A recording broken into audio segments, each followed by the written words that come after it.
Hey there, welcome to our channel and welcome back to my kitchen. Y'all come on in. I'm Tammy and today we're gonna have cornflake chicken and black-eyed peas. Now when I show you the ingredients, you're gonna say, oh, that's too much. It's really not. And it's easy, it's inexpensive, and it tastes good. So it meets all my criteria. It is a great weeknight meal or a weekend night, just anytime. All right, what you're gonna need is some onion, like a half cup. All these are half a cup, so right around that.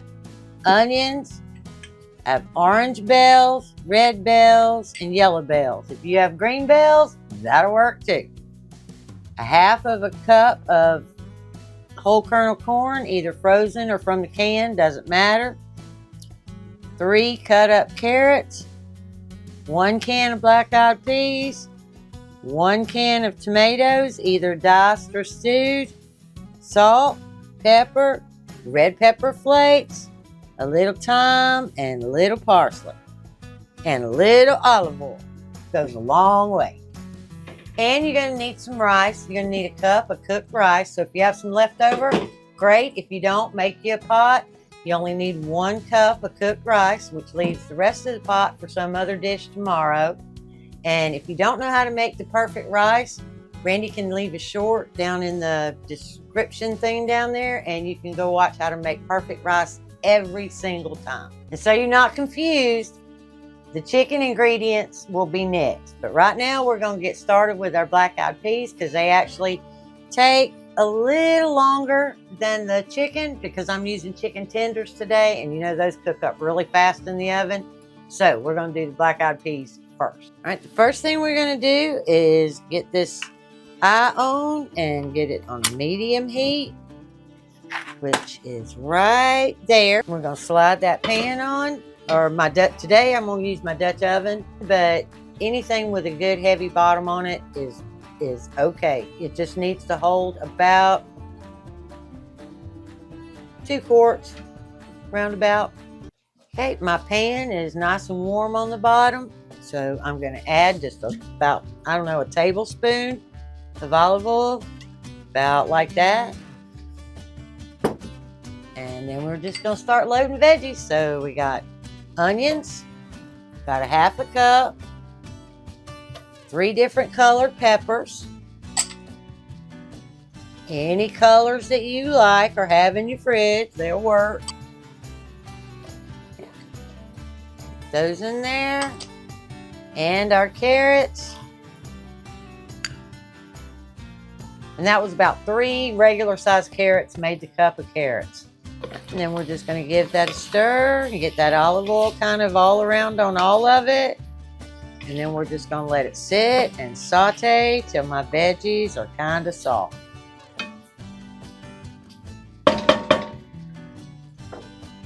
Bang, bang, bang. If y'all watched our channel for any length of time, you know my baby sister is a vegetarian, right? And it is really hard to find dishes that she'll eat because we are carnivores and we put meat in everything. I mean, you know, like I said, if you watched our channel, you know I put meat in everything. And if it bleeds, she doesn't eat it, right? So I've been fiddling around and looking for recipes that she would like and that she would eat, you know, when she comes to visit with me, other than a salad or, you know, some potatoes plain or whatever. But you know, a baked potato, and I'd let her have some cheese and sour cream, she'd eat that, okay? But anyway, this was a meatless Hoppin John. And I thought, well, I love Hoppin Johns, and I have made those for y'all, and they have meat. They have 2 different kinds of meat, you know? They are, you know, and that's the way we like them. But I made this a couple weeks ago, and I absolutely loved it. My sister loved it. Randy even liked it, and he is a true carnivore, and he thought these were really good black-eyed peas. You didn't even miss the meat. But we are having chicken tenders to go with it. You know, we are going to have the cornflake chicken, so it's not like we're just going to eat a meatless meal because that's not going to happen around here. Now we're going to give it another good stir. Make sure we're not sticking and that all of it is getting sauteed. Just like that. Bang, bang, bang. We're just going to let it simmer some more.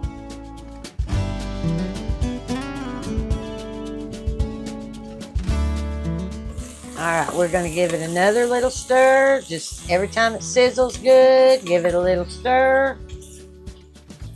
Now we're going to add a few more ingredients. Okay, now we're going to add that corn. It can be canned or frozen, like I said.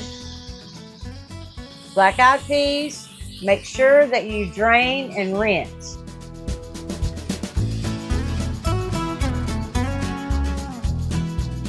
And 1 can of either stewed or diced tomatoes.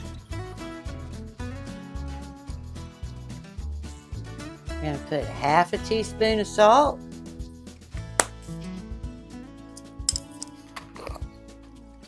An 1/8 of a teaspoon of pepper.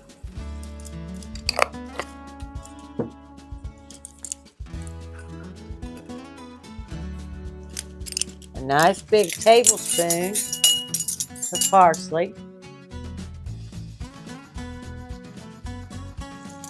I think that's more or less just to give it some color.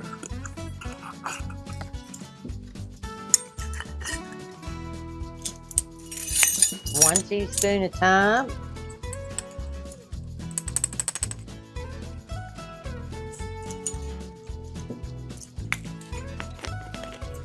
And as much or as little red pepper flakes as you like. It says an 1/8 of a teaspoon. I'm just gonna slide that little bit in there just to give it a tiny little bit of heat.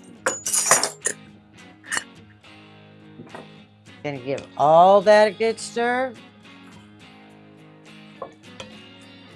And there are your perfect meatless Hoppin Johns. Great for a side dish, main dish.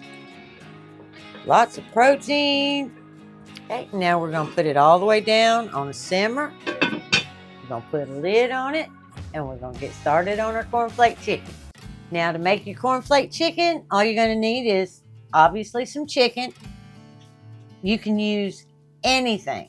These are tenders, but you can use whole chicken breast, and we're going to use evaporated milk, 2 eggs, some melted butter, some corn flakes, some salt, and some pepper. Really could not get easier. Okay, the first thing we're going to want to do is crunch up some corn flakes. So I need probably about 2 cups for no more chicken than I have. You'll just have to gauge it on how much chicken you have. It looks like a couple of cups. We're going to close this bag up. Get all the air out. We're just going to lay it down like that. And we're going to smack it. Or you can use a rolling pin. Either one. You can either use your meat beater or you can use your rolling pin. I think I've showed both ways before. Whichever one's handy. And you don't want to beat them to pieces.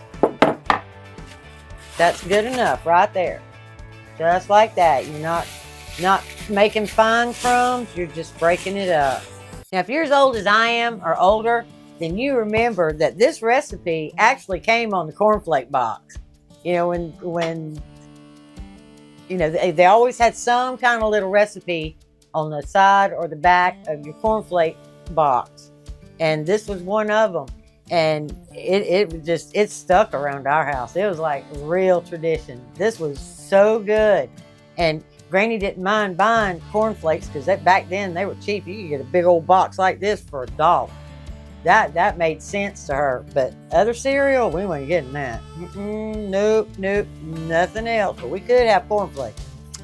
Now, what we're going to do is I need to take 2 eggs. These are my eggs, so I got a green one and a brown one. And we're just going to crack those in a flat bowl.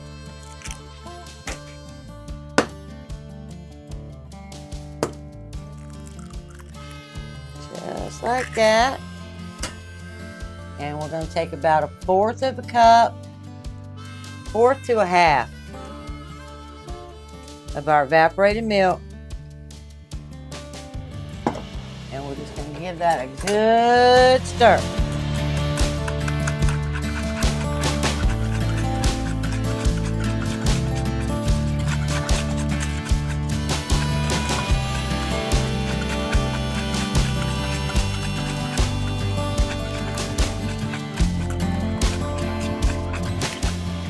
Now that's done.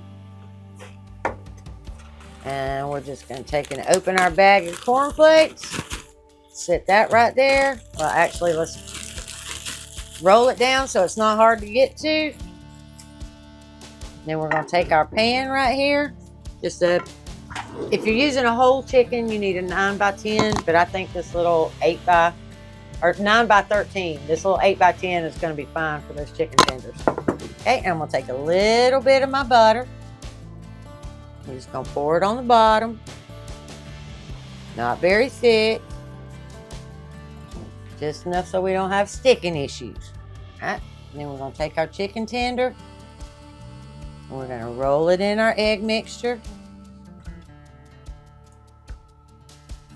And then we're going to drop it in our cornflakes. Cover it really good. And just lay it in the pan. And continue on.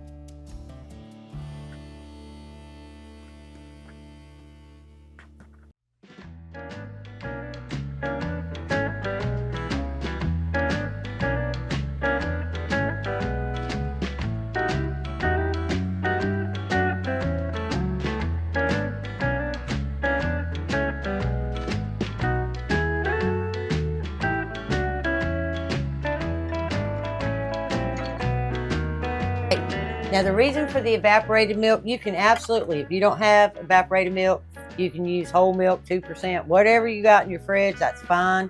But I'm going to tell you, when using milk in a batter, it is so much better to use the evaporated milk. I learned that in a restaurant. They batter everything with evaporated milk, whether it's seafood, whether it's chicken, it doesn't matter. They are doing it in evaporated milk. It works so much better. So there's your tip for today. Okay, now I'm just going to sprinkle a few more cornflakes on top, just because some of them fell off, and I want it crunchy.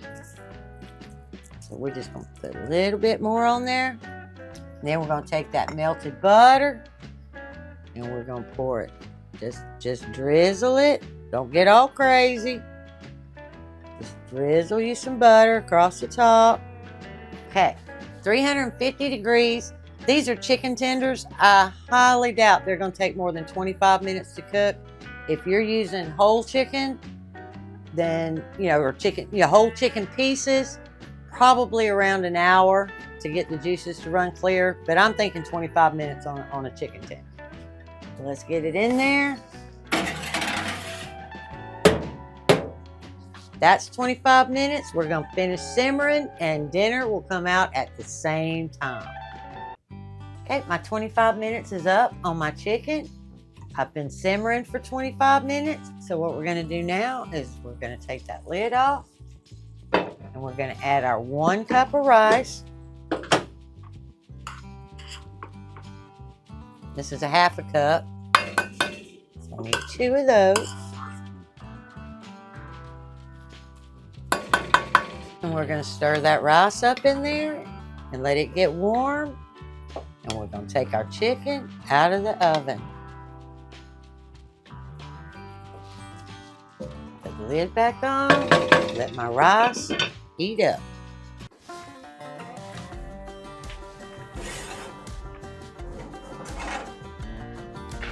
There's my chicken.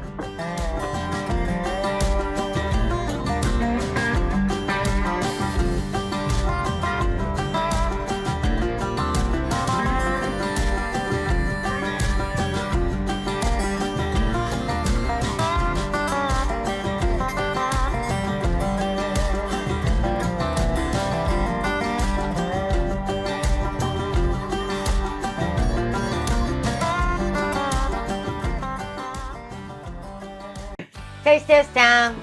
Come on, Randy. It is that time.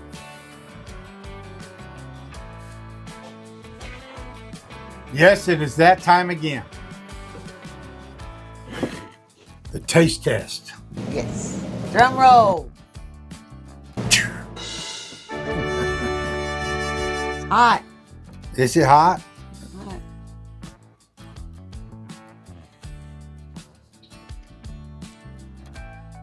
I love that.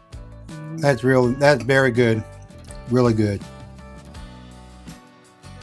Meatless Hoppin Johns. Meatless Hoppin Johns. And they are truly so good. They might take a few more minutes to prepare, but they're still inexpensive and easy in your pantry. And now for the cornflake chicken. Cornflake chicken. That is a nostalgia thing right there. That's good. Actually, my favorite cornflake chicken is chicken wings. It makes the best chicken wings ever. Right on. Right on. Love it. Gonna be a good dinner. Y'all have a good one. Like, subscribe, and share. Hit the notification bell, and we will see you in the next one. Bye.